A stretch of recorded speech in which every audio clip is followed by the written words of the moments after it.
ألا إن أولياء الله لا خوف عليهم ولا هم يحزنون.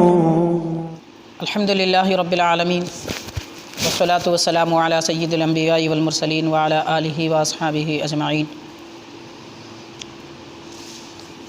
قال اللہ تبارک و تعالی فی کلامہ القدیم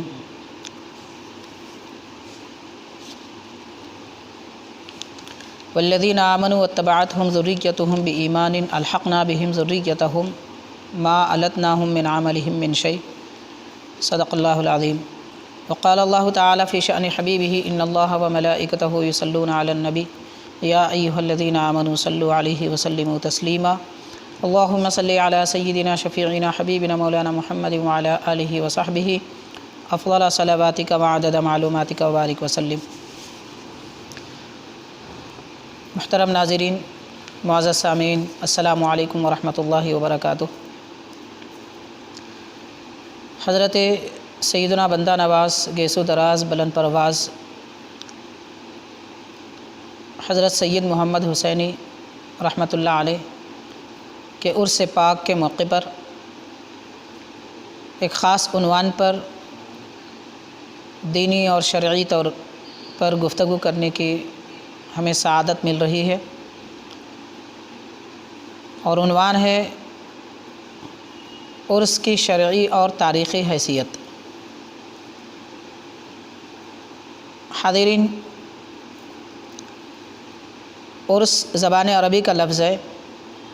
اور اس کا لفظی معنی ہوتا ہے خوشی، شادمانی. اسی لیے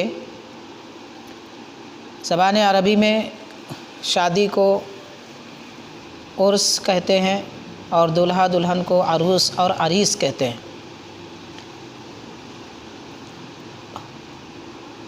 اولیاء کرام بزرگان دین کے دنیا سے تشریف لے جانے کا وقت اور اس دن کو، جس دن وہ اس دار فانی سے کوچ کر گئے اور آخرت کی راہ لیے اللہ کی قربتوں میں ان کی پاک روح پہنچی، اس دن کو عرس کہا جاتا ہے. یہ اصطلاح شریعت میں عرس کا یہ معنی ہے، اور یہ خوشی کا مفہوم اس میں جو پایا جاتا ہے، اس مناسبت کی وجہ سے اس کا نام عرس رکھا گیا. مفہوم خوشی کا کس طرح پایا جاتا ہے؟ یہاں ایک سوال یہ پیدا ہو سکتا ہے کہ کسی کے انتقال پر، دنیا سے تشریف لے جانے پر اظہار غم ہوتا ہے، پھر اس کو عرس کیوں کہا جائے؟ تو اس بات کو سمجھنے کے لیے علماء کرام نے یہ تفہیم فرمائی ہے کہ اللہ کے نیک بندے جب دنیا سے تشریف لے جاتے ہیں تو ان کی روح ان کے جسم سے آزاد ہو جاتی ہے، اور جسم روح کے لیے اس دنیا میں ایک قید خانہ ہے. تو روح کتنی ہی دنیا میں ترقی یافتہ اونچے مراتب والی کیوں نہ ہو، لیکن جب تک جسم میں ہے وہ قید میں ہے. تو جب انہیں روح کو قید مل گئی، قید سے آزادی مل گئی، جسم سے چھٹکارا مل گیا، تو وہ اللہ کے دربار میں پہنچتے ہیں. صحیح بخاری مسلم وغیرہ کے احادیث شریفہ تو ہم جانتے ہیں کہ جب کسی بندے کا انتقال ہو جاتا ہے تو اگر وہ گناہگار ہے تو فرشتے بڑی سختی کے ساتھ اس کی روح لے کر جاتے ہیں اور دوزخ کی سختیوں میں رکھتے ہیں، اور جو فرما بردار ہو، اطاعت گزار ہو، تو اہتمام کے ساتھ اس کی روح نکالی جاتی ہے، جنت کا لباس اسے پہنایا جاتا ہے، پھر اللہ کے دربار میں پیش کیا جاتا ہے، اور فرشتے آپس میں کہنے لگتے ہیں کہ کیسی پاک روح ہے کہ اللہ تعالیٰ کی عبادت میں، اس کی فرما برداری میں اس نے اپنی زندگی اور حیات دنیا کی مکمل کی. اللہ تبارک و تعالیٰ بھی خوشخبری عطا فرماتا ہے، تو رب کی قربتیں مل جاتی ہیں. عربی زبان کا مشہور مقولہ ہے الموت جسر یوصل الحبیب الی الحبیب، کہ موت ایک پل کی مانند ہے جو ایک محبوب کو دوسرے محبوب سے ملا دیتا ہے. تو جیسے دنیا میں پل ایک کنارے والے کو دوسرے کنارے والے سے ملا دیتا ہے، اسی طرح دنیا سے رخصت ہو جانا، روح کا جسم سے نکل جانا بندہ خاص کو اپنے مولا سے ملا دیتا ہے۔ آپ غور کیجئے کہ جس خدائے پاک کے وصال کی خاطر اللہ کے نیک بندوں نے ساری زندگی گزاری، اور اس پروردگار کے جلوہ جہاں آرا کے دیدار کے خاطر دیکھنے کے لیے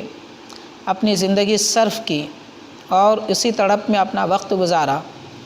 دنیا کی ساری لذتوں کو ٹھوکروں میں رکھا اور دنیا داری سے کنارہ کشی اختیار کی، لذتوں کو پس پش ڈال دیا، تو اتنی ساری محنتوں کے بعد جب یہ صلہ انہیں ملے کہ پروردگار انہیں اپنا جلوہ دکھائے، نعمتوں سے سرفراز کرے، اپنے قرب خاص میں رکھے، تو غور کیا جائے کہ اس سے بڑی اور کیا خوشی ہو سکتی ہے۔ تو چونکہ یہ اللہ کے بندوں کے لیے، خاصان خدا کے لیے، بزرگوں کی زندگی بزرگوں کے لیے ان کی زندگی کا سب سے بہترین لمحہ ہوتا ہے، اس لیے ان کے وصال کے وقت اور دن کو عرس کہا جاتا ہے۔ اور اس کی نظیر بھی ہمیں حدیث پاک میں ملتی ہے، جو خاص طور پر حضرت سیدی صدر الشیوخ علامہ سید شاہ طاہر رضوی قادری رحمۃ اللہ علیہ اکثر یہ بیان فرمایا کرتے کہ صحیح بخاری وغیرہ کی جو حدیث پاک ہے کہ بندہ مومن کا جب انتقال ہو جاتا ہے، فرشتے اس کے قبر میں آتے ہیں اور اس سے سوال کرتے ہیں، وہ سوال کے جواب دیتا ہے، تو اللہ تبارک و تعالی فرشتوں کو جو بھیجا ہے وہ فرشتے کہتے ہیں نم کنومۃ العروس، یعنی اے بندہ خاص، اے بندہ خدا، تو سو جا ایسے جیسے کہ دلہن آرام سے سو جایا کرتی ہے۔ یعنی جیسا کہ حدیث پاک میں آگے جملے آتے ہیں، اس کے سب سے محبوب شخصیت کے علاوہ کوئی اسے جگاتا نہیں ہے، کوئی اسے خلل نہیں ڈالتا ہے۔ تو جس طرح ایک دلہن کے لیے حضور پاک صلی اللہ علیہ وسلم نے مثال عطا فرمائی کہ ایک دلہن کو جیسی راحت اور خوشی ملتی ہے، اللہ کے نیک بندے کا جب وصال ہوتا ہے اور وہ قبر میں رہتے ہیں تو ان کو بھی اسی طرح کی خوشی ملتی ہے، کیونکہ دلہن اپنے محبوب سے ملتی ہے تو بندہ اپنے مولا سے ملتا ہے۔ اور دنیا میں جو چاہنے والوں کا ایک دوسرے سے ملنا ہوتا ہے یہ عارضی ہے اور اس میں انقطاع آ جاتا ہے، لیکن بندہ جب اللہ تبارک و تعالیٰ سے ملتا ہے اور اس کا قرب حاصل کرتا ہے تو یہ دائمی رہتا ہے، ہمیشہ رہتا ہے۔ تو جب عارضی تعلق کو عرس کہا جا سکتا ہے تو دائمی تعلق کو تو بدرجہ اولیٰ کہا جا سکتا ہے۔ تو لہٰذا اولیاء کرام، بزرگان دین جس وقت جس دن اس دنیا سے تشریف لے جاتے ہیں، ان کے وصال کے دن کو اصطلاح شریعت میں عرس کہتے ہیں۔ اور یہ خوشی کا وقت صرف انہی کے لیے نہیں ہوتا جو دنیا سے تشریف لے گئے ہیں، بلکہ یہ خوشی کا وقت ان کے لیے بھی ہے جو ان بزرگوں سے تعلق رکھتے ہیں، ان کے لیے بھی ہے جو ان بزرگوں سے محبت رکھتے ہیں۔ اس لیے کہ بات یہاں غور کرنے کی یہ ہے کہ جن اللہ والوں سے اہل ایمان کا تعلق رہتا ہے اور قلبی محبت رہتی ہے، وہ خدا کے بندے جب دربار الہی میں پہنچے تو جن اولیاء کے ساتھ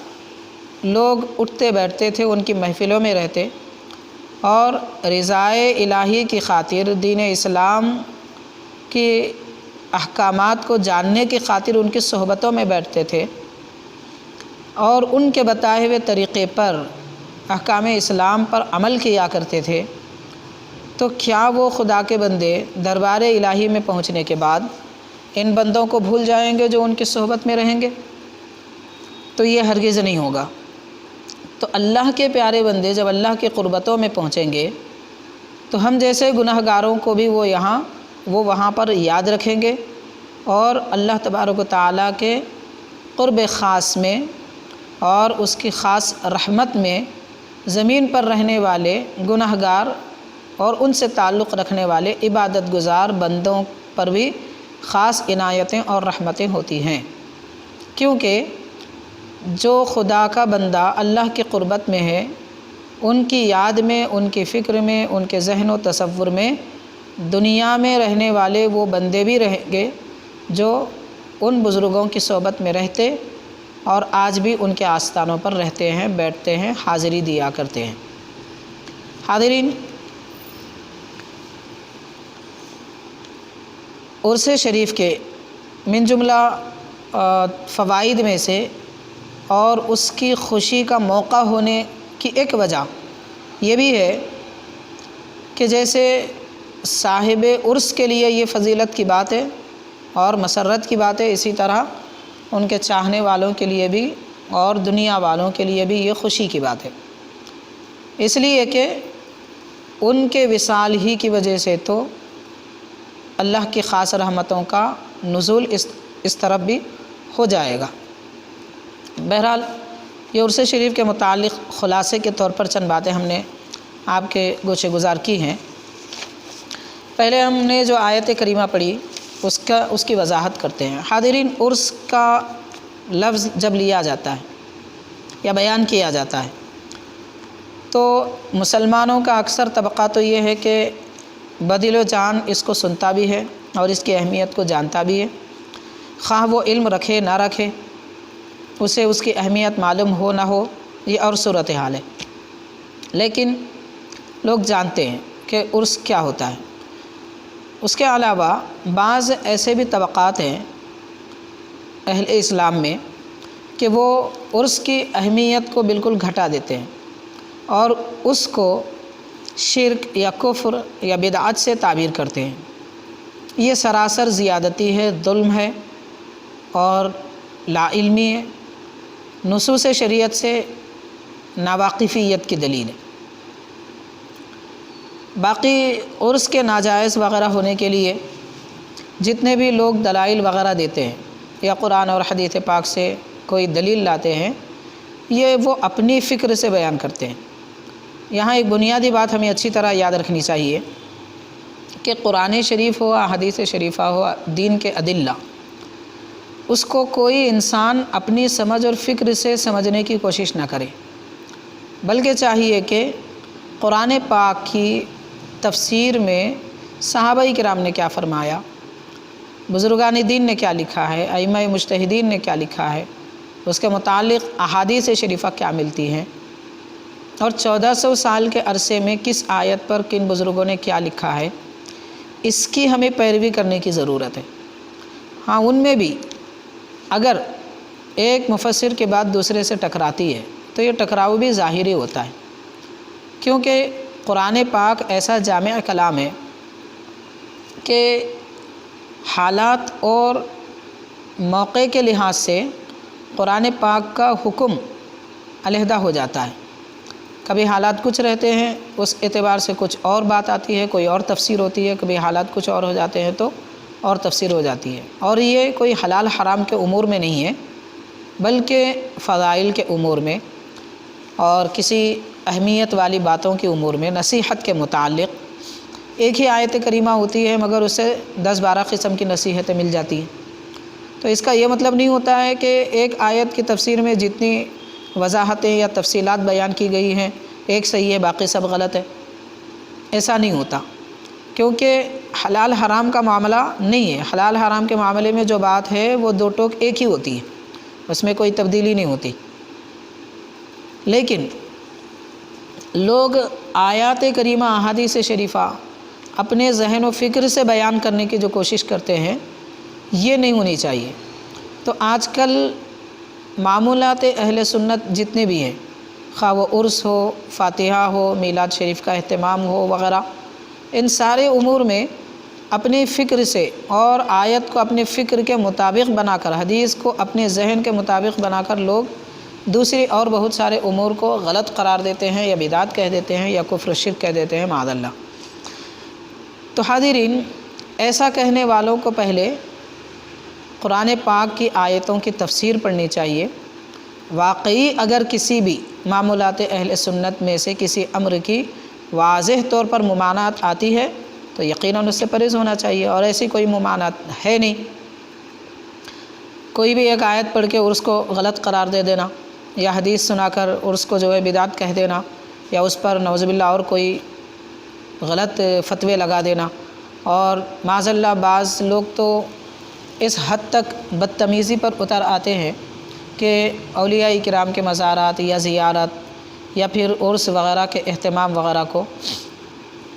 معاذ اللہ نعوذ باللہ بت پرستی سے تعبیر کرتے ہیں۔ یہ ان کی دریدہ ذہنی ہے اور جہالت ہے، جس کی وجہ سے یہ باتیں ان کے ذہن سے ان کے زبان سے نکلتی ہیں۔ بات دراصل یہ ہے کہ برتن میں جو ہوتا ہے وہی چھلکتا ہے۔ دل میں خباثت ہے تو کلمات خبیث نکلتے ہیں، اور دل میں کفر و شرک بھرا ہوا ہے تو ہر بات میں کفر و شرک کے باتیں نکلتی ہیں۔ تو حاضرین، تو عرس کی حقیقت کو سمجھنے کی ہمیں ضرورت ہے۔ اس کے ساتھ میں ایک دو باتیں ابتدا میں جو عرض کیا تھا اس کی تفصیل کے لیے عرض کروں گا۔ حدیث شریف ہے، حضور نبی کریم صلی اللہ علیہ وسلم نے ارشاد فرمایا، قبر میں جب بندے کو رکھ دیا جاتا ہے اس کی تفصیل بیان کرتے ہوئے، اس کی موت سے لے کر قبر تک کی تفصیل بیان کرتے ہوئے فرمایا، ثم یفسح له فی قبرہ 70 ذراعا فی 70، یعنی اس بندہ مومن کے قبر میں 70 گز چوڑے لمبی قبر بنا دی جاتی ہے، کشادہ کر دی جاتی ہے۔ ثم ینور له فیہ، پھر اس میں روشنی بھی کر دی جاتی ہے۔ پھر اس سے کہا جاتا ہے نم، فرشتے اس سے کہتے ہیں کہ سو جا، تو بندہ مومن کہتا ہے فیقول ارجعوا الی اہلی فاخبرہم، کہ مجھے اجازت دو میں اپنے گھر والوں کے پاس جا کر انہیں خوشخبری سناؤں گا کہ میری قبر کو 70 گز چوڑی لمبی بنا دی گئی، وسعت دی گئی اور نورانی بنا دیا گیا۔ تو فرشتے کہتے ہیں فیقولان نم کنومۃ العروس، تو غور کیجئے کہ آرام سے سونے کے لیے 2 مرتبہ فرشتے کہتے ہیں۔ تو اس سے پتہ یہ چلتا ہے کہ یہ اتفاقیہ کہنا نہیں ہے، اور کوئی تھکی ہوئی آرام تکلیف کو یا تھکان کو دور کرنے کے لیے یہ آرام نہیں ہوگا، اور نہ ہی وہاں آرام ہوگا، کیونکہ زندگی میں بندہ سوتا ہے، موت کے بعد کیا سوئے گا؟ تو وہاں تو سونے کا تصور بھی نہیں ہے، مگر اس سے یہ کہا جاتا ہے کہ تو آرام کر۔ پھر دوبارہ کہا جاتا ہے نم کنومۃ العروس الذی لا یوقظہ الا احب اہلہ الیہ، کہ تو اس دلہن کی طرح سو جا جس کو اس کا محبوب شخص ہی آ کر جگائے گا۔ تو جس طرح کے یہاں 2 مرتبہ آرام کا ذکر کیا جا رہا ہے، یہ راحت سے تعبیر ہے۔ اب اس کی وضاحت میں یہ حدیث شریف سنن ترمذی میں ہے، باب ما جاء فی عذاب القبر میں۔ اس کی تشریح میں حضرت ملا علی قاری رحمۃ اللہ علیہ فرماتے ہیں وَإِنَّمَا شُبِّهَ نَوْمُهُ بِنَوْمِ الْعَرُوسِ، یعنی انتقال کیے ہوئے بندے کو کہا جا رہا ہے کہ تو اس طرح سو جا جیسے کہ دلہن سو جاتی ہے۔ کیوں کہا؟ لِأَنَّهُ يَكُونُ فِي طِيبِ الْعَيْشِ، لِأَنَّهُ يَكُونُ فِي طِيبِ الْعَيْشِ، اس لیے کہ وہ اپنی خوشحال زندگی میں رہتا ہے، یعنی عروس اپنے خوشحال زندگی میں رہتا ہے۔ اس وجہ سے یہ کہا گیا کیونکہ شادی کے وقت میں جو خوشی ہے وہ اس وقت کوئی غم طاری نہیں ہوتا، تو عمومی طور پر اس کا لحاظ کرتے ہوئے یہاں تشبیہ دی گئی ہے۔ انتقال شدہ شخص کی نیند بھی دلہن کی نیند کے مشابہ بتائی گئی، اس لیے کہ وہ خوشحال زندگی میں رہے گا۔ ملا علی قاری رحمۃ اللہ علیہ نے مرقات المفاتیح جلد 1 صفحہ 464 میں اس کو نقل فرمایا ہے، اس کو ذکر فرمایا ہے۔ تو اب ہم چلتے ہیں جو آیت کریمہ ہم نے پڑھی ہے۔ اب یہاں سوال اصل میں لوگوں کو جو اشکال ہوتا ہے، عرس سے منع کرنے والے چند وجوہ کی بنیاد پر منع کرتے ہیں۔ ان کے پاس ایک ان کی اپنی عقلی دلیل ہے، وہ یہ ہے کہ عرس میں لوگ جمع ہوتے ہیں، سال میں 1 مرتبہ کیا جاتا ہے، اور زیارت قبور اسلام میں منع ہے۔ بعض ایسے بھی ان کے اعتراض ہیں، واقعتاً وہ اعتراض قابل توجہ ہے، لیکن یہ جو ہم بیان کر رہے ہیں یہ تو ان کی جہالت ہے اور کم علمی کی دلیل ہے۔ اور اس میں لوگوں کو کھانا کھلایا جاتا ہے، اور یہ سارے کام ایسے ہیں، ختم قرآن کیا جاتا ہے، پھر زیارت کے لیے لوگ جاتے ہیں۔ تو یہ سب ایسے امور ہیں کہ سب کے سب کام صحابہ کرام سے ثابت ہے۔ لیکن یہ کہتے ہیں کہ ایسے کام صحابہ سے ثابت نہیں ہے، عہد نبوی میں موجود نہیں تھے۔ جب حضور پاک صلی اللہ علیہ وسلم کے زمانے میں یا قرون ثلاثہ میں اگر یہ موجود نہیں تھے تو پھر کھلانے پلانے کی فضیلت کس موقع پر بیان کی گئی؟ کیا احادیث میں اس کا ذکر نہیں ہے؟ اور قرآن شریف جمع ہو کر ختم کرنے کا بھی تذکرہ احادیث پاک میں باضابطہ ملتا ہے۔ صحابہ کرام اس کا اہتمام کرتے تھے،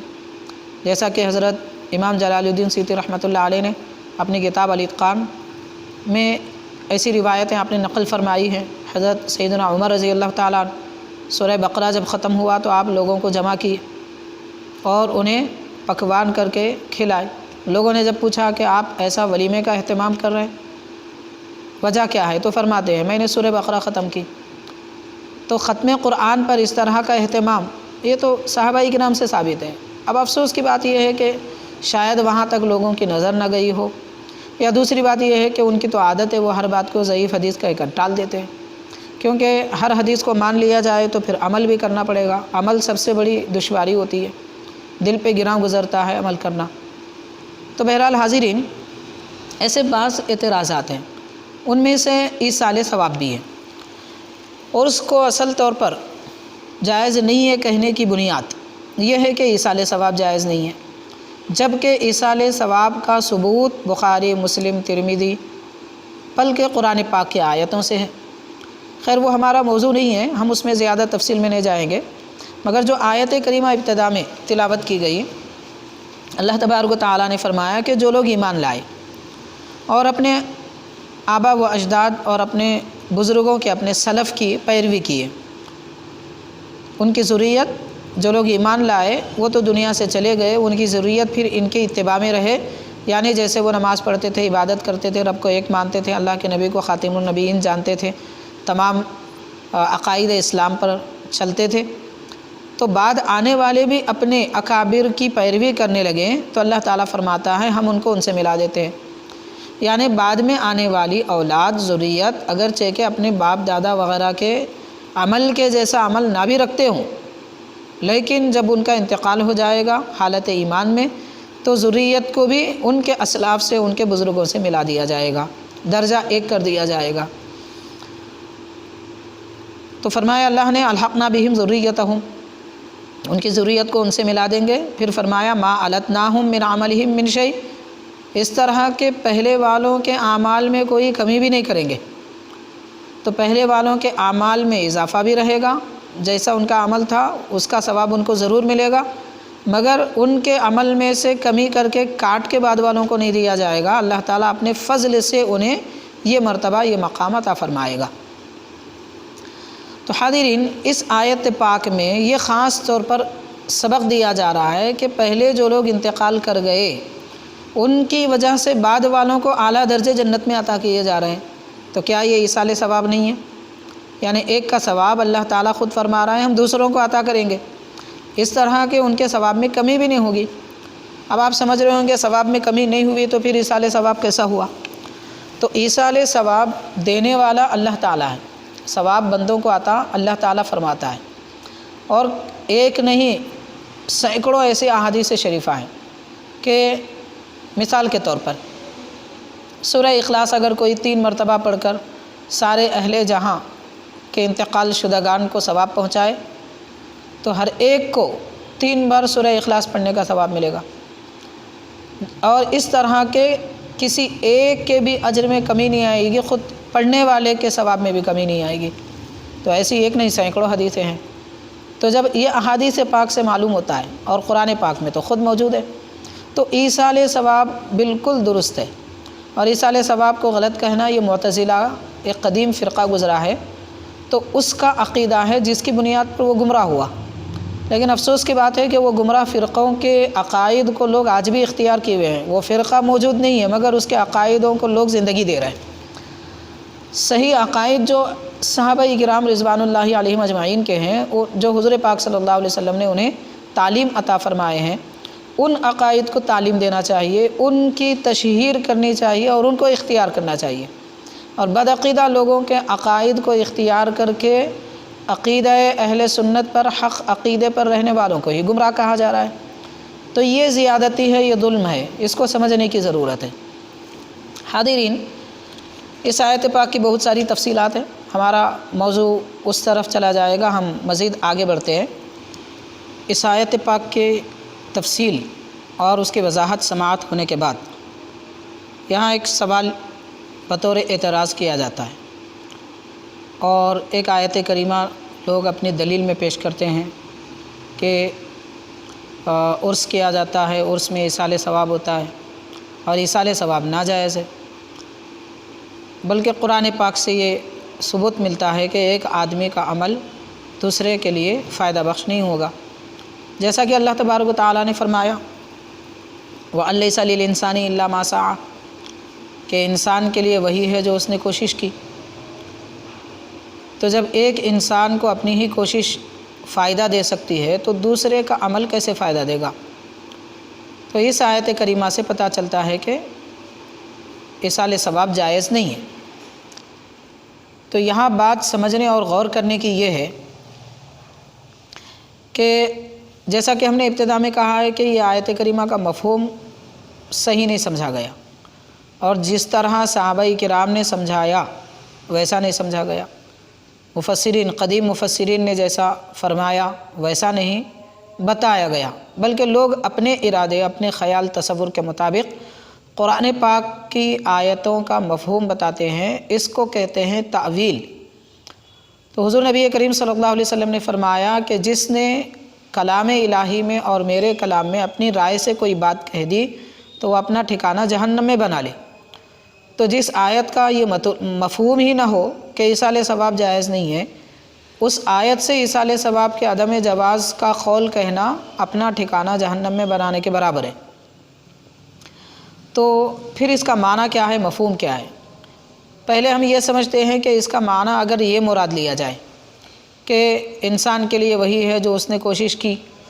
اس کے سوا کچھ اور نہیں ملے گا، تو اس کا مطلب اگر یہ لیا جائے تو پھر پہلے جو آیت یہ آیت کریمہ وَأَن لَّيْسَ لِلْإِنسَانِ إِلَّا مَا سَعَىٰ، یہ آیت کریمہ سورہ والنجم کی ہے، اور وَالَّذِينَ آمَنُوا وَاتَّبَعَتْهُمْ ذُرِّيَّتُهُمْ بِإِيمَانٍ أَلْحَقْنَا بِهِمْ ذُرِّيَّتَهُمْ، یہ جو آیت کریمہ ہے یہ سورہ طور کی ہے۔ تو یہ دونوں آیتوں میں معاذ اللہ ٹکراؤ ہو جائے گا۔ قرآن پاک تو یہ دعویٰ کرتا ہے وَلَوْ كَانَ مِنْ عِنْدِ غَيْرِ اللَّهِ لَوَجَدُوا فِيهِ اخْتِلَافًا كَثِيرًا، یعنی قرآن مجید اللہ کے پاس سے نہ ہوتا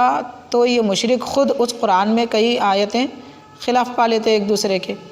تو رب تبارک و تعالیٰ کا یہ فرمان ہے، دعویٰ ہے کہ قرآن میں کوئی اختلاف نہیں ہے، اور وَأَن لَّيْسَ لِلْإِنسَانِ إِلَّا مَا سَعَىٰ کا مطلب اپنے سے ایصال ثواب کے عدم جواز کا قول کہنے والے اس کو دوسری آیت سے خلاف پیدا کر رہے۔ تو دعوی الہی، فرمان الہی ہے، اختلاف نہیں ہے، اور بندہ کہہ رہا ہے، ایمان کا دعوے دار وہ کہہ رہا ہے کہ اس میں اختلاف ہے، اس کے اس نظریے سے اختلاف ثابت ہو رہا ہے، جبکہ قرآن مجید کی ایک آیت دوسرے کے مخالف نہیں ہوتی اور کوئی ایک حدیث دوسرے کے مخالف نہیں ہوتی۔ حالات زمانے کے اعتبار سے حضور پاک صلی اللہ علیہ وسلم کے فرامین اور اعمال طیبہ، افعال حسنہ کا ذکر آتا ہے حدیث پاک میں، لیکن بدلتے حالات کے اعتبار سے، زمانے کے اعتبار سے، مخاطب کے اعتبار سے حضور پاک صلی اللہ علیہ وسلم ارشاد فرماتے ہیں۔ قرآن مجید کا یہی طریقہ کار ہے۔ تو قرآن پاک میں وَأَن لَّيْسَ لِلْإِنسَانِ سے جو مفہوم لیا گیا وہ صحیح نہیں ہے، کیونکہ اس سے دوسری آیت، ایک ہی نہیں اور کئی آیتوں سے ٹکراؤ پیدا ہوتا ہے، لہٰذا یہ مفہوم صحیح نہیں ہے، غلط ہے۔ دوسرا، اس کے علاوہ بہت ساری ایسی احادیث شریفہ ہیں جن میں ایصال ثواب کا ثبوت ملتا ہے۔ مثال کے طور پر صحیح مسلم کی حدیث ہے کہ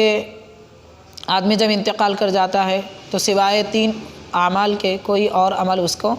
ساتھ نہیں دے گا، اس کے ساتھ نہیں آئے گا، اس کے کام نہیں آئے گا۔ تو وہ نیک صالح اولاد چھوڑے، کوئی صدقہ جاریہ کرے وغیرہ، یہ بھی جو نہر کھدائے، یہ جو روایت ہے حدیث پاک، اس سے تو یہ ثابت ہوتا ہے کہ دوسرے کا عمل پہلے والے کو ملتا ہے، کیونکہ اگر کوئی نیک لڑکا چھوڑے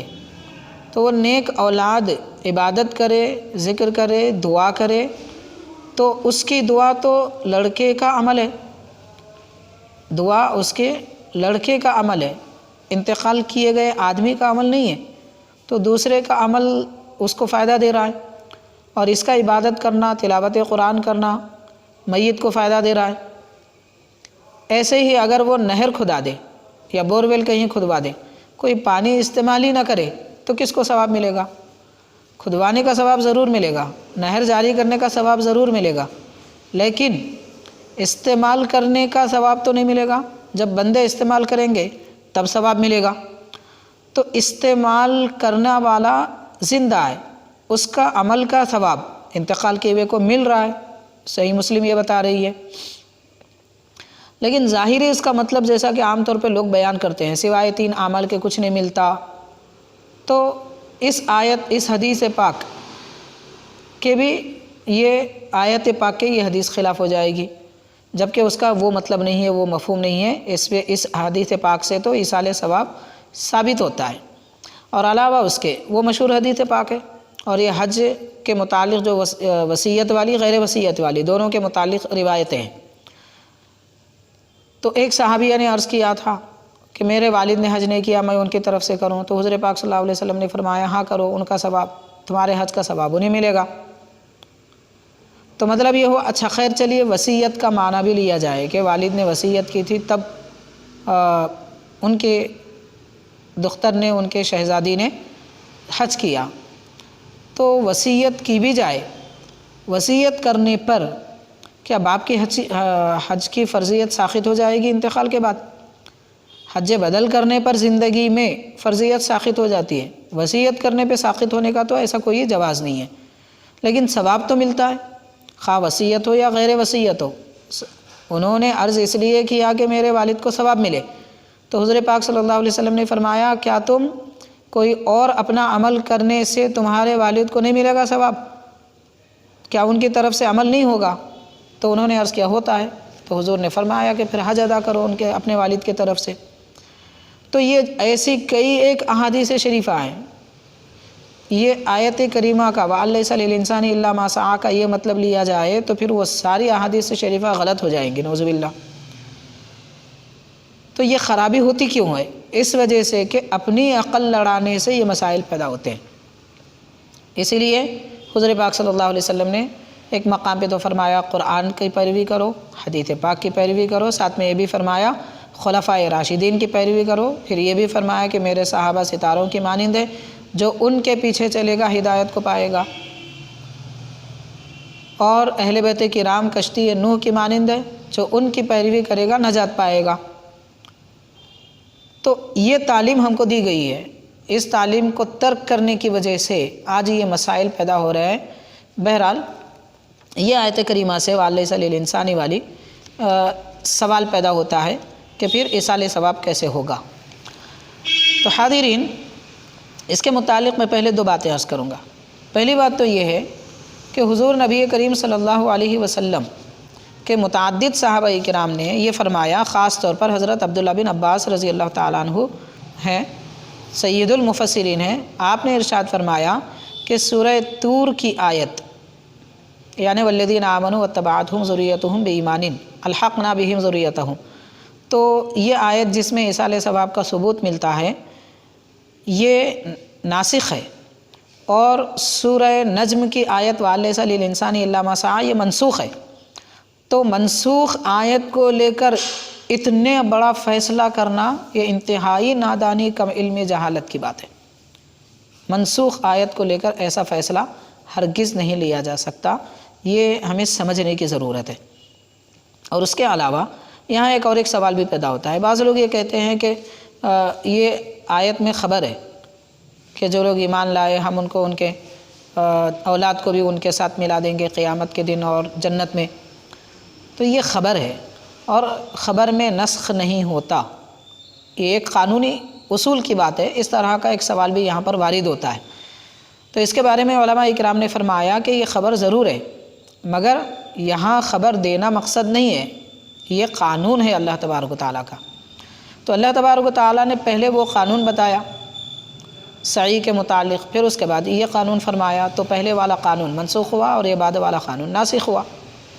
یعنی اب وہ حکم نہیں رہا، ایصال ثواب کا حکم حضور پاک صلی اللہ علیہ وسلم پر جب یہ آیت کریمہ نازل ہوئی تو تب سے ایصال ثواب کا ہی حکم آیا، عدم ایصال کا حکم ختم ہو گیا، منسوخ ہو گیا۔ آیت باقی رہی مگر اس کا حکم منسوخ رہا۔ علاوہ اس کے سعی سے مراد یہاں پر سعی ایمانی ہے۔ سعی ایمان کی بھی ہوتی ہے، سعی کفر کی بھی ہوتی ہے۔ کوئی آدمی کوشش کر کے کفر پا لیتا ہے، کوئی کوشش کر کے ایمان پا لیتا ہے۔ تو یہاں بتایا یہ جا رہا ہے کہ جب تک کہ ایمان کی سعی نہ کی جائے تب تک کسی ایک کا ثواب دوسرے کو نہیں ملے گا، کسی ایک کا عمل دوسرے کے فائدے کا نہیں ہوگا۔ تو یہاں یہ تعلیم دی جا رہی ہے، سعی ایمانی و سعی کفر کی بات کی جا رہی ہے، سعی عمل کی بات نہیں کی جا رہی ہے۔ تو یہ دونوں میں فرق نہ ہونے کی وجہ سے اس طرح کا تبادلہ خیال لوگ کرتے ہیں جو کہ غلط ہے۔ اور اس کے علاوہ لفظ سعی قرآن مجید میں نیک عمل کے لیے بھی استعمال ہوا ہے اور عقیدہ، صحیح عقیدہ پانے کے لیے بھی استعمال ہوا ہے۔ جیسے کہ رب نے فرمایا ان سعیکم لشتی، کہ تمہاری کوشش پراگندہ ہو گئی، کوشش تمہاری کوئی کام کی نہیں ہے۔ پھر فرمایا فاما من اعطی واتقی، جو آدمی اللہ کے راہ میں دیا اور پرہیزگار بن گیا، وصدق بالحسنی، اور عقیدہ اسلام کو سچا مانا، کیونکہ تصدیق کا تعلق ہے، حسنہ سے مراد یہاں پر عمل نہیں ہے، حسنہ سے مراد عقیدہ ہے، کیونکہ عقیدہ حسن رہا تو عمل بھی حسن ہوگا۔ اور تصدیق کا تعلق، دل سے ماننے کا تعلق عقیدے سے ہوتا ہے، عمل سے نہیں۔ تو تصدیق کا تعلق عقیدے سے ہوتا ہے، تو بالحسنہ سے مراد بعض مفسرین نے یہاں پر عقیدہ مراد لیا ہے۔ تو لہذا سعی الی العقیدہ یہ ثابت ہوا، سعی الی عقیدہ صحیحہ یہ ثابت ہوا۔ تو لہٰذا اس آیت کریمہ سے ایصال ثواب نہیں ہے کہنا، یہ دراصل لا علمی ہے، اور ایسا عمل اختیار کسی بندہ مومن کو نہیں کرنا چاہیے۔ اور حاضرین، اب ہم چلتے ہیں عرس کی طرف۔ عرس کے متعلق، عرس میں ہوتا کیا ہے؟ سب سے پہلے زیارت قبور کا نام ہے، زیارت قبور کو عرس کہتے ہیں،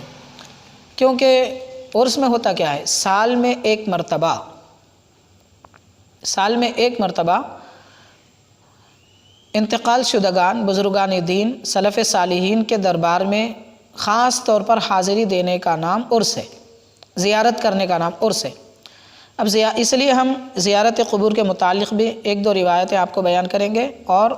سال میں ایک بار زیارت کرنے کا جواز یہ بھی ہم آپ کو بیان کریں گے۔ چنانچہ حضرت امام عبدالرزاق رحمۃ اللہ علیہ، امام بخاری کے استاذ گرامی ہیں، آپ اپنی کتاب مصنف کتاب الجنائز 6716 اس حدیث پاک میں یہ روایت نقل فرماتے ہیں۔ عن محمد ابن ابراہیم التیمی، کہ حضرت محمد بن ابراہیم تیمی رحمۃ اللہ رضی اللہ تعالیٰ عنہ سے روایت ہے، انہوں نے فرمایا کان نبی صلی اللہ علیہ وسلم یاتی قبور الشہداء عند رأس الحول،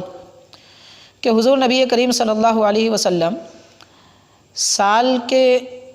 سال میں ایک مرتبہ آغاز سے مراد جس جگہ تشریف لے جا رہے ہیں اس کے آغاز میں، تو سال کے ابتدائی آغاز میں شہدائے احد کے مزار کی زیارت کے لیے تشریف لاتے، اور فیقول السلام علیکم بما صبرتم فنعم عقبی الدار، اور یہ فرماتے کہ سلامتی ہے تم پر اس وجہ سے جو آپ نے صبر کیا، اور کتنا ہی اچھا آپ کا گھر ہے، ٹھکانہ ہے آخرت کا۔ پھر راوی یہ کہتے ہیں کہ حضرت ابو بکر و عمر، حضرت عثمان، دوسری روایت میں خلفائے اربعہ کا بھی ذکر ہے، تو یفعلون ذالک، یہ حضرات بھی اسی طرح عمل کیا کرتے۔ تو اس سے یہ پتہ چلا کہ شہدائے احد کے دربار میں حضور نبی کریم صلی اللہ علیہ وسلم ان کے مزارات پر تشریف لے جاتے، اور خلفائے راشدین اپنے سارے زمانے میں گویا کہ پیارے نبی صلی اللہ علیہ وسلم کی غزوہ احد سے لے کر وصال مبارک تک کے درمیان میں ہر سال حضور پاک صلی اللہ علیہ وسلم اسی دن جس دن یہ شہادت واقع ہوئی ان کے پاس تشریف لے جاتے اور انہیں سلام فرماتے، دعائیں فرماتے۔ اور خلفائے راشدین کا تقریباً 30 سالہ عرصہ، یہ 30 سالہ عرصہ بھی یہ حضرات اپنے زمانے میں ہر سال شہدائے احد کے پاس تشریف لے جاتے، زیارت قبور فرماتے اور ان کے لیے دعائیں فرماتے۔ تو اس سے یہ معلوم ہوتا ہے اور ثابت ہوتا ہے کہ سال میں ایک مرتبہ مزارات پر حاضری دینا سنت نبوی بھی ہے، اور بالاتفاق تمام صحابہ کرام کا اس پر عمل۔ تو اس طرح اگر کوئی یہ کہے کہ سال میں ایک مرتبہ کسی بھی بزرگ کے پاس جانا یا پھر زیارت کرنا اور اس کو عرس کا نام دینا، عرس کا نام دے نہ دیں مگر جانا، زیارت کرنا اور ان کے دربار میں سلام پیش کرنا، اگر یہ بدعت ہے کوئی کہے گا تو نعوذ باللہ یہ تو اجماع صحابہ کے خلاف ہو جائے گا، خرق اجماع ہو جائے گا اس سے۔ تو اجماع کا منکر گمراہ ہے۔ تو ایک اعتبار سے اگر دیکھا جائے تو سال میں ایک مرتبہ بزرگوں کے یا مزارات کی زیارت کی خاطر زیارت کے لیے جو جانا ہوتا ہے اور زیارت کی جاتی ہے، اس کو بدعت کہنا غلط ہے۔ بہرحال حاضرین، حضور نبی کریم صلی اللہ علیہ وسلم سے اس طرح کا زیارت فرمانا ثابت ہے، اور شہدائے کرام شہداء احد کے دربار میں تشریف لے جانا بھی ثابت ہے۔ اس کے علاوہ صحیح مسلم وغیرہ کی وہ مشہور حدیث پاک ہے کہ پیارے آقا صلی اللہ علیہ وسلم ہر سال شب برات مزارات کی زیارت کے لیے تشریف لے جاتے، جنت البقیع تشریف لے جاتے۔ ایک بار کی بات نہیں ہے، لوگوں کو غلط فہمی ہے۔ حضور ایک مرتبہ زیارت فرمائے تھے، احادیث کا مطالعہ کیجئے پتہ چلے گا۔ تو حضور پاک صلی اللہ علیہ وسلم ہر سال جنت البقیع تشریف لے جاتے تھے زیارت کے لیے، تو وہاں بھی سال میں ایک مرتبہ جانا ثابت ہوا، اور مصنف عبدالرزاق کی اس روایت سے بھی سال میں ایک مرتبہ، یہ ایک مرتبہ سے مراد ایک ہی بار جانا مراد نہیں ہے کہ سال بھر نہیں گئے، بلکہ خاص اس دن اہتمام کو بتانا مقصد ہے، ورنہ یہ الٹا مفہوم کہیں گے اس کو۔ اور فریق ہمارے مذہب میں مفہوم مخالف کا وجود نہیں ہے، خاص طور پر فقہائے احناف کے پاس مفہوم مخالف نہیں پایا جاتا، یعنی ایک بات بیان کی جائے تو اس کا دوسرا مطلب لیا جائے الٹا۔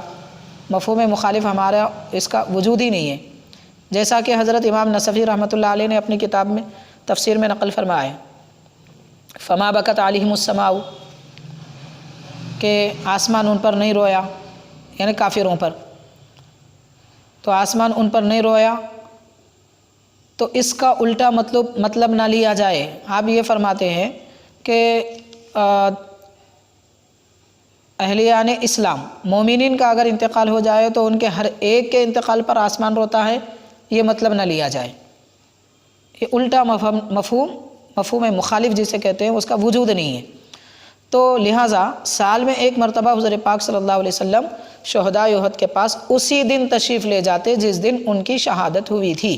یہ دو باتیں یہاں پر خاص غور کرنے کی ہیں، شہادت کے دن اور حضور کا زیارت فرمانا، وہ بھی ہر سال،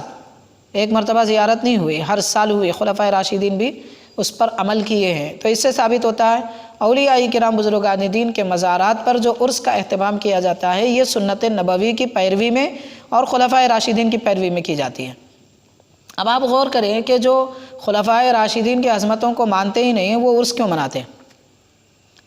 کیونکہ عرس کی بنیاد ہی خلفائے راشدین کے عمل پر ہے، خواہ وہ حضرت صدیق اکبر ہوں، حضرت فاروق اعظم، حضرت عثمان غنی، حضرت علی رضی اللہ تعالی عنہم اجمعین ہیں۔ ان میں سے ایک کا بھی بغض اگر کسی کے دل میں ہے، کسی ایک کی فضیلت کو بھی نہیں مانتا، تو وہ عرس کرنے کے لائق ہی نہیں ہے، کیونکہ عرس انہی کے عمل کو کہتے ہیں۔ اگر مان لیجئے کہ صرف حضور پاک صلی اللہ علیہ وسلم عمل فرما لیتے، صحابہ کرام نہ کرتے، تو ایک امکان تھا یہ کہنے کا،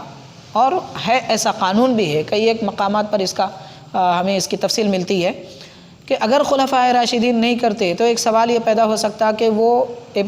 آخری زمانے تک تھا حضور پاک صلی اللہ علیہ وسلم کے، جب خلافت شروع ہوئی صحابہ نے عمل نہیں کیا،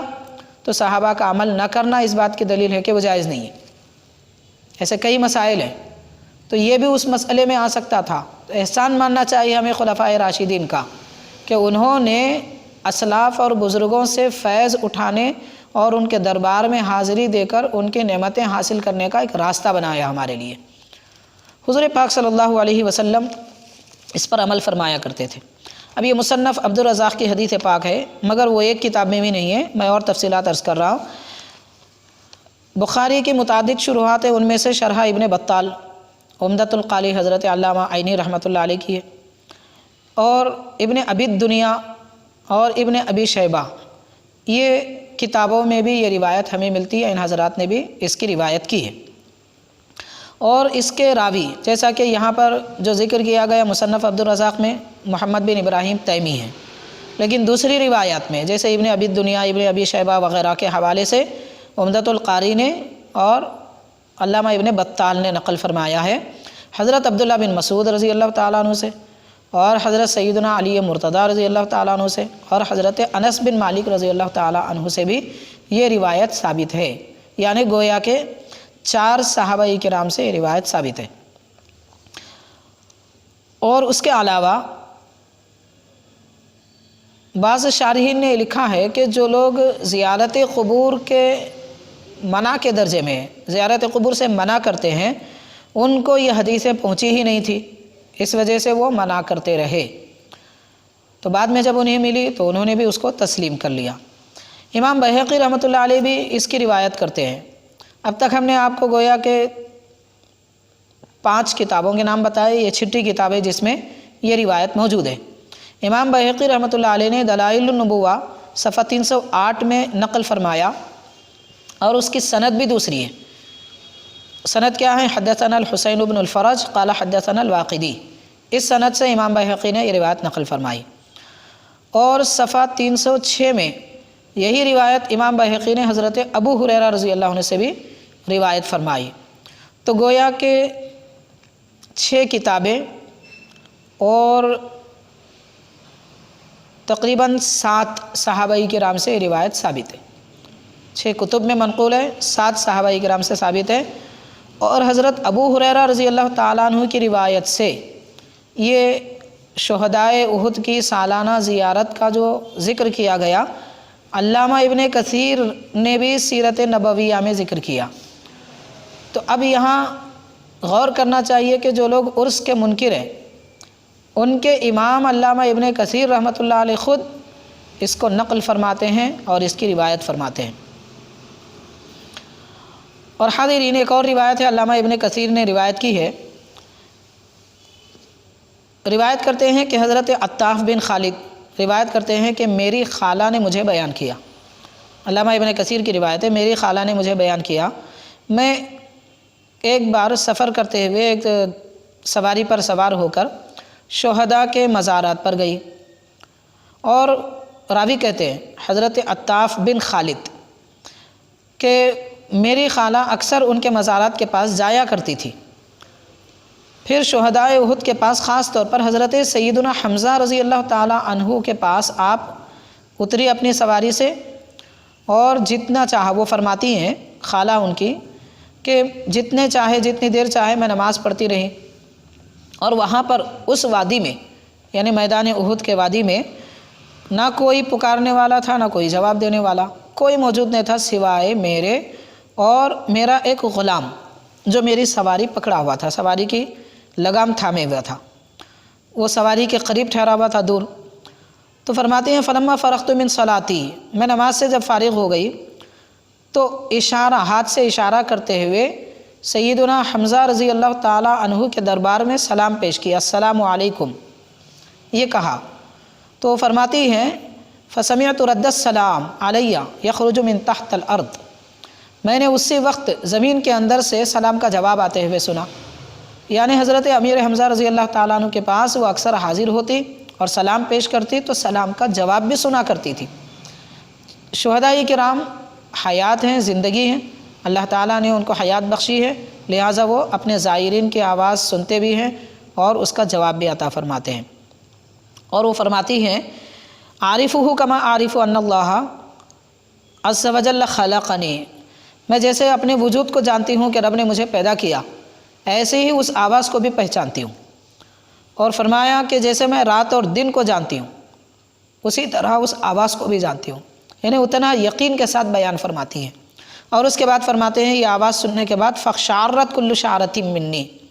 کہ میرے جسم کا ہر رونگٹا کھڑا ہو گیا۔ کیوں کھڑا ہوا؟ خوف کی وجہ سے نہیں ہے، شوق اور محبت کی وجہ سے، کہ ایک رقت طاری ہو گئی۔ ظاہر ہے کہ سید الشہداء جس کے سلام کا جواب دے ان پہ رقت کیسے طاری نہیں ہوگی، محبت الہی کا غلبہ طاری ہو گیا، جس کی وجہ سے آپ کے جسم پر رونگٹے طرح ہو گئے۔ سیرت نبویہ میں علامہ ابن کثیر نے اس کی روایت کی۔ حاضرین، یہ چند روایات، ان روایات سے ہمیں کیا پتہ چلتا ہے کہ زیارت قبور ہی نہیں بلکہ سال میں ایک مرتبہ ان کے دربار میں حاضری دینے کا ذکر ملتا ہے، جس کو عرس کا نام دیا گیا ہے، اور وہ وقت بڑا خاص وقت ہوتا ہے، اور کچھ اقوال ہم بزرگوں کے بھی انشاءاللہ پیش کریں گے۔ اس سے پہلے اور ایک حدیث پاک آپ سماعت کیجئے کہ اب یہاں ایک سوال پیدا ہوتا ہے، زیارت قبور کا فائدہ کیا ہے؟ تو فائدہ کیا ہے؟ دیکھیے، حضور نبی کریم صلی اللہ علیہ وسلم نے ارشاد فرمایا، یہ ابن ماجہ کی حدیث ہے، مسند شافعی میں ہے، مصنف عبد الرزاق میں ہے، ابو داود میں ہے، ترمذی ہے، اور مختلف دیگر حدیث پاک کی کتابوں میں ہیں، الفاظ مگر تھوڑے مختلف ہیں۔ تو فرمایا حضور پاک صلی اللہ علیہ وسلم نے، کنت نہیتکم عن زیارت القبور فزوروها، میں نے تمہیں ابتدائی زمانے میں زیارت قبور سے روکا تھا، تم اب زیارت کرو، فإنها تزہد فی الدنیا وتذکر الآخرہ، کیونکہ زیارت قبور، فإنها اس کی تشریح میں ملا علی قاری رحمۃ اللہ علیہ نے دو مرجع قرار دیے، فإنها سے مراد زیارت یا فإنها سے مراد قبور۔ تو کیونکہ وہ یعنی زیارت، کیونکہ وہ یعنی قبریں جن کے آستانوں پر ہم گئے ہیں، یہ دنیا میں تمہیں نیک بناتی ہیں اور آخرت کی یاد دلاتی ہیں۔ تو زیارت قبور کا فائدہ کیا ہے؟ زیارت قبور کا سب سے بڑا فائدہ یہ ہے کہ زیارت کرنے والا خوف رکھنے والا، عبادت گزار، متقی، پرہیزگار بنتا ہے۔ تو اس سے یہ پتہ چلا کہ اولیاء کرام، بزرگان دین، صحابہ کرام، اہل بیت پاک جو ہمارے اسلاف ہیں، ان کے دربار کی حاضری کا مقصد سیر و تفریح نہیں ہے، سیلفی لینا یا اپنی ویڈیو بنانا نہیں ہوتا ہے، وہ مقام دربار ادب کا ہوتا ہے، تو وہاں پر ادب بجا لانا چاہیے، بلکہ اس طرح جائیں کہ سانس کی آواز نہ آئے۔ تو اس کیفیت کے ساتھ زیارت کرنا چاہیے۔ تو زیارت کا اصل مقصد کیا ہے؟ خود کو پاک بنانا، خود متقی بن جانا، اپنے نفس کی اصلاح کرنا، یہ مقصد ہوتا ہے ان کے پاس حاضری دینے کا۔ اب غور کیجئے کہ زیارت قبور کرنے والا آدمی اگر پرہیزگار نہ ہوتا، اگر اس کے اندر یہ کیفیتیں پیدا نہ ہوتی، تو پھر زیارت قبور کے فائدے میں حضور نبی کریم صلی اللہ علیہ وسلم یہ کیوں فرماتے؟ تو پیارے آقا صلی اللہ علیہ وسلم نے تو جس طرح کے دیگر اور عبادتوں کے فوائد بیان فرمائے، زیارت قبور کے بھی فوائد بیان فرمائے، اور اس ضمیر کے اعتبار سے جو ملا علی قاری رحمۃ اللہ علیہ نے بیان فرمایا، تو دیکھا جائے زیارت بندے کا عمل ہے، تو بندے کا عمل خود اسے فائدہ دے رہا ہے، اور قبور اللہ والوں کا مسکن ہے، تو ان سے بھی فائدہ ملتا ہے۔ تو قبروں کی زیارت کرنے سے کیا ملتا ہے؟ پرہیزگاری ملتی ہے، لطافت ملتی ہے، نعمت ملتی ہے، اللہ کی رحمت ملتی ہے، خاص پروردگار کے رحمت کی توجہات ہو جاتی ہیں، یہ سارے فوائد ہیں۔ دنیا میں پرہیزگاری ملتی ہے، آخرت بھی یاد آتی ہے۔ کوئی آدمی زیارت کرنے والا اگرچہ کہ ہمیشہ پرہیزگار نہ ہو، ویسے آج نماز پڑھنے والے بھی تو ہمیشہ کے پرہیزگار نہیں ہیں، جبکہ قرآن کہتا ہے ان الصلاۃ تنہی عن الفحشاء والمنکر، کہ نماز بے حیائی اور برائی سے روکتی ہے۔ ادھر لوگ نماز بھی پڑھتے ہیں، بے حیائی بھی کرتے ہیں، برائی بھی کرتے ہیں، پڑوسیوں کو تکلیف بھی دیتے ہیں، غیبتیں بھی کرتے ہیں، چغل خوری بھی کرتے ہیں، سود خوری کا کام بھی کرتے ہیں۔ تو کیا نماز فائدہ نہیں دے گی؟ نماز تو ضرور فائدہ دیتی ہے، لیکن فائدہ اٹھانے کی صلاحیت ہونا چاہیے۔ تو جس طرح نماز کا فائدہ مسلم ہے، زیارت قبور کا فائدہ بھی مسلم ہے، کیونکہ نماز کا فائدہ بھی اللہ کے نبی نے بیان فرمایا، زیارت قبور کا فائدہ بھی اللہ کے نبی نے بیان فرمایا۔ جو نبی بیان فرماتے ہیں وہ حق ہوتا ہے، اس میں کوئی کسی بھی زمانے میں کوئی نعوذ باللہ نقصان کی بات نہیں ہوتی اور اس کے خلاف نہیں ہوتا۔ تو حضور پاک صلی اللہ علیہ وسلم نے ارشاد فرمایا، آخرت کی یاد آتی ہے۔ تو ہمیشہ اگر کوئی پرہیزگار نہ بھی رہے تو کم از کم جتنی دیر زیارت کرتا ہے اتنی دیر تو پرہیزگار رہتا ہے۔ بعض بزرگوں نے لکھا ہے، کتاب کا نام فی الحال میرے ذہن میں نہیں ہے، ابھی حال میں ہم نے مطالعہ کیا تھا، ہاں، حضرت امام شعرانی رحمۃ اللہ علیہ، امام شعرانی رحمۃ اللہ علیہ ابن عربی رحمۃ اللہ علیہ کا قول نقل فرماتے ہیں، اور نقل فرماتے ہوئے یہ ارشاد فرماتے ہیں کہ ان الصلاۃ تنہی عن الفحشاء والمنکر جو عمومی مطلب ہے کہ نماز پڑھنے والا خارج نماز بھی پرہیزگار رہے، یہ تو ہے اپنی جگہ، لیکن جو بات اللہ نے میرے قلب پر القاء فرمائی، آپ فرما رہے ہیں، وہ میں بیان کر رہا ہوں۔ اور حضرت ابن عربی رحمۃ اللہ علیہ فرماتے ہیں میں نے کسی اور سے سنا نہیں، کسی اور جگہ پڑھا نہیں، تو فرماتے ہیں کہ نماز بے حیائی سے، برائی سے روکتی ہے۔ نماز کسی حالت میں فائدے سے خالی نہیں ہے، کسی حالت میں فائدے سے خالی نہیں ہے۔ اور جس وقت بندہ نماز میں رہتا ہے تب تو حرام تو بڑی بات، حلال سے بھی بچتا ہے۔ تو پرہیزگاری سکھا رہی ہے نماز، نماز پرہیزگار بنا رہی ہے۔ تو ایسے ہی زیارت کرنے کے وقت میں کم از کم اللہ کے بندوں کے دربار میں حاضری دینے والا پرہیزگار رہتا ہے، برائی نہیں کرتا، گناہ نہیں کرتا۔ اب اگر کوئی کرتا ہے تو وہ اس کی اپنی غلطی ہے، اس کی اپنی بد نصیبی ہے کہ اتنے بڑے آستانوں پر حاضر دے کر بھی چیخ و پکار کرتا ہے، لوگوں کو کچھ اور کہہ دیتا ہے اور دل میں وسوسے پیدا ہو جاتے ہیں، لوگوں کو اذیتیں دیتا ہے۔ تو یہ اس کی حرمان خیر ہے اس کے لیے۔ تو بہرحال حاضرین، زیارت قبور سے یقیناً فائدہ ہے، اس میں کوئی شک نہیں ہے۔ اس کے علاوہ معجم اوسط، معجم کبیر، نوادر الاصول، مجمع الزوائد، کنز الامال، ان ساری کتابوں میں روایت موجود ہے۔ حضرت ابو ہریرہ رضی اللہ عنہ نے فرمایا، حضور نبی کریم صلی اللہ علیہ وسلم نے ارشاد فرمایا، من زار قبر ابویہ او احدہما فی کل جمعۃ، ہر جمعہ کے دن جو آدمی اپنے والدین یا والدین میں سے کسی ایک کے قبر کی زیارت کرے، غفر لہ، اس کے لیے دو خوشخبریاں ہیں، دو فائدے ہیں۔ ایک، اس زیارت کرنے والے بچے کی، لڑکے کی بخشش ہوتی ہے، وَكُتِبَ بَرًّا یا بِرًّا، اس کو نیک لکھ دیا جاتا ہے۔ اس حدیث پاک میں دو خوشخبریاں دی جا رہی ہے کہ کوئی اولاد اپنے والدین یا ان میں سے کسی ایک کے قبر کی زیارت کرے تو اسے ایک تو بخشش مل جاتی ہے، گناہوں کی مغفرت ملتی ہے۔ یہ گناہوں کی مغفرت کا ذکر جو کیا جاتا ہے عموماً احادیث پاک وغیرہ میں، اس سے گناہ صغیرہ مراد ہوتے ہیں، گناہ کبیرہ صرف توبہ سے معاف ہوتے ہیں۔ تو گناہ صغیرہ اس کے بخش دیے جاتے ہیں اور اسے نیک لکھ دیا جاتا ہے۔ نیک سے مراد اللہ تعالیٰ کے احکام بجا لانے میں بھی نیک ہے، اور والدین کے ساتھ حسن سلوک کرنے کا جو طریقہ زندگی میں تھا، ان کے وصال کے بعد بھی اگر کوئی کرنا چاہتا ہے تو وہ اپنے والدین کی زیارت کرے قبر کی۔ تو جیسے حسن سلوک اور صلہ رحمی زندگی میں کیا کرتے تھے، خدمت انجام دیتے تھے، ان کے انتقال کے بعد میں خدمت کا طریقہ قبر کی زیارت ہے۔ تو قبر کی زیارت کرنے والے کو، اپنے والدین کے قبر کی زیارت کرنے والے کو، ان کے موت کے بعد بھی ان کی خدمت کرنے کا، ان کے ساتھ صلہ رحمی کرنے کا، ان کے حق ادا کرنے کا ثواب ملے گا۔ یہ دونوں خوشخبریاں اس میں عطا کی جا رہی ہیں۔ اب اس کے علاوہ اسلاف اور بزرگان دین، ان حضرات نے بھی بہت ساری تفصیلات اور اس کے متعلق لکھی ہیں۔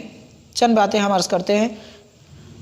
ملک ہندوستان کے عظیم المرتبت شخصیت، محدث جلیل، جن کی وجہ سے سارے ہندوستان میں علوم حدیث پہنچے، بلکہ حضور نبی کریم صلی اللہ علیہ وسلم نے علوم حدیث کی تشہیر کے لیے اور اس کی اشاعت کے لیے آپ کو یہاں پر روانہ فرمایا اپنے حکم پر۔ حضرت سیدنا شیخ عبدالحق محدث دہلوی رحمۃ اللہ علیہ، جو قادری سلسلہ، نقشبندی سلسلہ بھی رکھتے ہیں، وہ فرماتے ہیں کہ آپ نے اپنی کتاب ما ثبت بالسنہ میں پہلے میلاد شریف کے اہتمام کے جواز وغیرہ پر تفصیلات بیان کی۔ اس کے بعد 11ویں شریف، جو حضور غوث پاک رضی اللہ تعالی عنہ کا یوم عرس ہے، تو اس کے متعلق فرمایا، وقد اشتہر فی دیارنا ھذا اليوم الحادی عشر وهو المتعارف عند مشائخنا من اہل الہند من اولادہ رضی اللہ تعالی عنہم، یعنی ہمارے شہر میں، ہمارے ملک میں 11ویں تاریخ جو مشہور ہے، وہ ہمارے مشائخ اہل ہند کے، حضور غوث پاک رضی اللہ تعالیٰ عنہ کی اولاد میں، ہندوستان میں جو آپ کے اولاد امجاد ہیں، ان کے پاس 11 مشہور ہے۔ جیسا کہ فرماتے ہیں، وہ اپنا حوالہ دیتے ہیں کہ میرے شیخ، میرے سند حضرت بہی رضی وضی ابو المحاسن سید شیخ موسیٰ الحسنی الجیلانی، جو شہزادے ہیں عارف معظم حضرت محامد الحسنی جیلانی سے، تو وہ ان کے شہزادے ہیں۔ انہوں نے اوراد قادریہ نقل کرتے ہوئے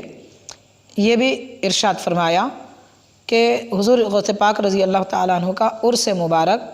11ویں تاریخ کو ہے، اور یہ بات ہندوستان میں مشہور ہے۔ تو اب پھر حضرت شیخ محدث دہلوی رحمۃ اللہ علیہ فرماتے ہیں فَإِن قُلْتَ هَلْ لِهَذَا الْعُرْفِ الَّذِي شَاعَ فِي دِيَارِنَا فِي حِفْظِ أَعْرَاسِ الْمَشَايِخِ فِي أَيَّامِ وَفَاتِهِمْ أَصْلٌ فَإِن كَانَ عِندَكَ بِذَلِكَ عِلْمٌ فَاذْكُرْهُ، یعنی اگر کوئی مخاطب یہ کہے، کوئی پڑھنے والا یا سننے والا یہ کہے کہ ہمارے ملک میں بزرگوں کے عرس کا اہتمام کرنے کا جو طریقہ ہے ان کے وفات کے دنوں میں، اس کی کوئی بنیاد ہے، آپ کے پاس کوئی معلومات اس کے بارے میں ہے تو بیان کیجئے۔ تو فرماتے ہیں حضرت عبدالحق محدث دہلوی رحمۃ اللہ علیہ سألت عن ذلك شیخنا الامام عبد الوہاب المتقی المکی، میں نے اپنے پیر مرشد، اپنے شیخ حضرت عبد الوہاب متقی مکی رحمۃ اللہ علیہ سے اس بارے میں پوچھا، تو انہوں نے فرمایا فأجاب بأن ذلك من طریق المشائخ وعاداتهم، کہ یہ بزرگوں کے مشائخ کے طریقے اور ان کے اطوار میں سے، عادات میں سے ہے، وَلَهُمْ فِي ذَلِكَ نِيَّاتٌ، اور اس عمل میں ان کی بہت ساری اچھی نیتیں ہیں۔ تو اس سے بھی ثابت ہوتا ہے کہ عرس کا اہتمام بزرگان دین سے چلا آ رہا ہے۔ علاوہ اس کے حضور شیخ الاسلام بانی جامع نظامیہ امام انوار اللہ فاروقی رحمۃ اللہ علیہ بزرگوں کی عقیدت، اہمیت وغیرہ کو بیان کرتے ہوئے اپنی کتاب مقاصد الاسلام کے چوتھے حصے میں ارشاد فرماتے ہیں کہ اللہ تبارک و تعالی اپنے نیک بندوں کے دربار میں حاضر ہونے والی قوم کی نیتوں کو، ان کے ارادوں کو اور ان کی چاہتوں کو پورا فرما دیتا ہے، جو کہ اللہ والوں کے آستانے پر حاضری دے کر ان سے مانگتے ہیں، اور اللہ تعالیٰ انہیں پورا فرما دیتا ہے، اس میں کوئی تعجب کی بات نہیں ہے۔ اور اس کے بعد فرماتے ہیں یہی وجہ ہے کہ بزرگوں کے آستانوں پر حاضرین کے بے شمار میلے لگے ہوئے رہتے ہیں۔ اب میلے سے مراد یہ عرسوں میں جو میلے لگائے جاتے ہیں وہ مراد نہیں ہے بازار خرید و فروخت کے۔ میلہ دراصل ایسی جگہ کو کہتے ہیں جہاں پر لوگوں کا کثیر اجتماع ہو، ایک لفظ ہے جو متعدد معنی میں استعمال ہوتا ہے، تو اس سے یہ مراد نہیں ہے کہ خبروں پہ یا آستانوں پر میلے لگائیں، وہ ضرورت کی چیز ہے، لوگ خریدتے ہیں، جمع ہوتے ہیں، ایک الگ بات ہے، مگر عرس اس کا نام نہیں ہے، عرس میلے لگانے کا نام نہیں ہے، عرس گانے بجانے کا نام نہیں ہے۔ عرس در حقیقت اللہ والوں کے دربار میں حاضری دے کر، وہاں تلاوت قرآن کر کے، ان کی خدمت میں ثواب پیش کر کے اللہ کی رضا و خوشنودی پانے کا نام ہے، اور ان سے فیض اٹھانے کا نام ہے، اس کو عرس کہتے ہیں۔ تو آپ فرماتے ہیں کہ ورنہ کون ایسا آدمی ہے جو اپنا جیب خرچ کر کے دیوانہ وار بزرگوں کے آستانوں پر حاضر دے؟ دوسری جگہ حال تو یہ ہوتا ہے کہ لوگوں کو جمع کرنے کے لیے پیسہ خرچ کیا جاتا ہے، اور آستانوں پر عرس کے موقع پر لوگ اپنا پیسہ خرچ کر کے آتے ہیں، تو ان کی مرادیں بزرگوں کے آستانوں کے وسیلے سے اللہ کے دربار میں اگر پوری نہ ہوتی تو پھر یہ کیوں آتے؟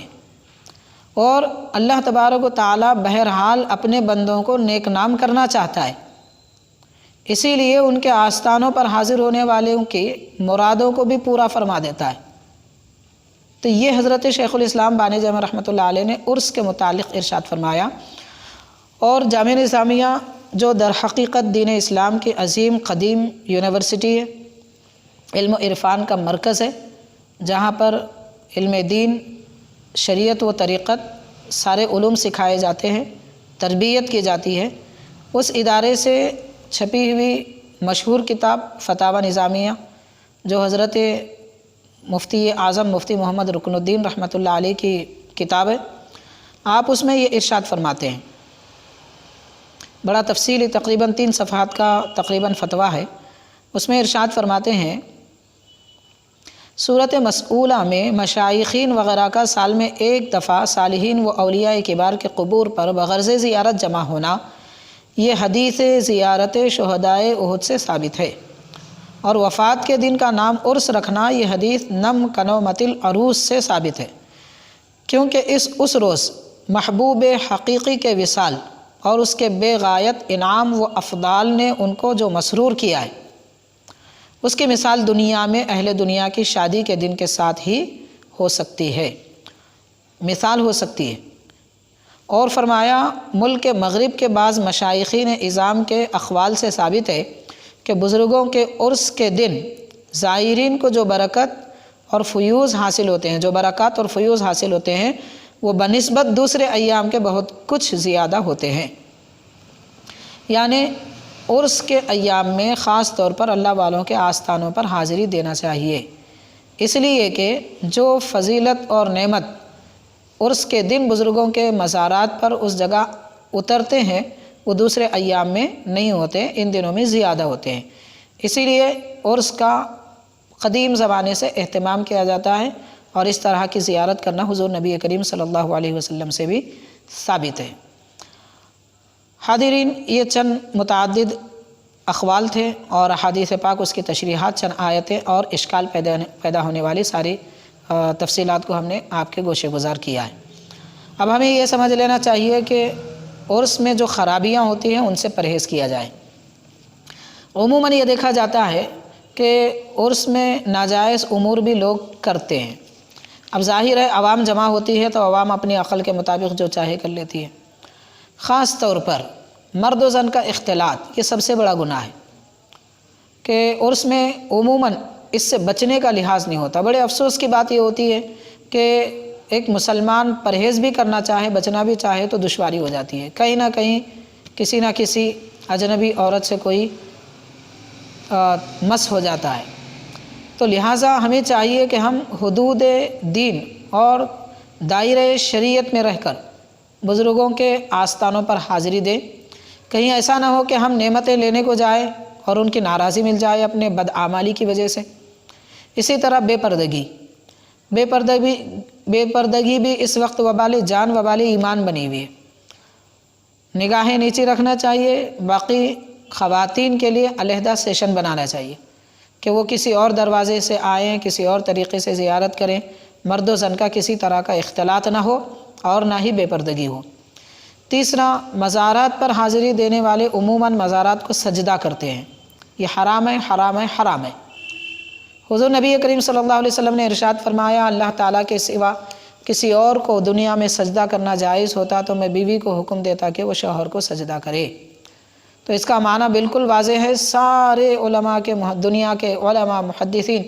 سب نے لکھا ہے کہ اللہ تعالیٰ کے سوا کسی اور کو سجدہ کرنا حرام ہے۔ یہ سجدے کی بات کی جا رہی ہے۔ اگر معاذ اللہ کوئی خدا سمجھ کر سجدہ کرے تو وہ تو کفر ہے،